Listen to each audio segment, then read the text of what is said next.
Hey everyone, welcome back to the channel. I hope you are doing absolutely well.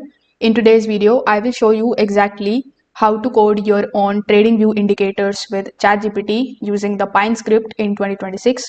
Now guys, if you are interested in the TradingView premium subscriptions, you can just check out the link of this Black Friday deal in the description. In this deal, you are going to get up to 80% off plus 1 month absolutely free.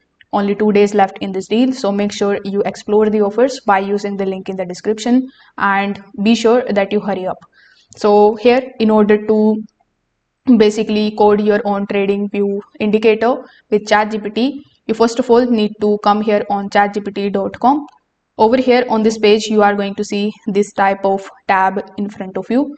So here you just have to start giving it the prompt. So I can give it a prompt that can look something like this, like create a pinescript version 5 indicator that plots a 50 EMA, 200 EMA and give buy signals when the 50 EMA crosses above the 200. So if I hit enter over here, ChatGPT is going to generate the full code in front of me, as you can see it over here. Now you just have to copy this particular code here. Then you need to come here on tradingview.com. Over here, click on the option of products.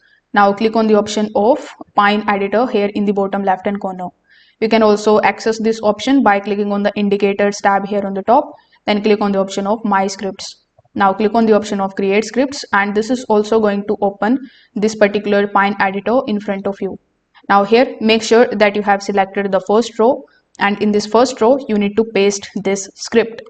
Now once the script is pasted successfully, you need to give this script a name, then save it and click on the option of save again. Now if it shows you any kind of problem or any kind of error over here, what you can do is you can just simply ask ChatGPT to remove this error, and when you do that, when you publish the indicator and add it here on your chart, it will come here on your chart and you will be able to use it on your chart basically. If this video helped you out, make sure that you give this video a like and subscribe to the channel.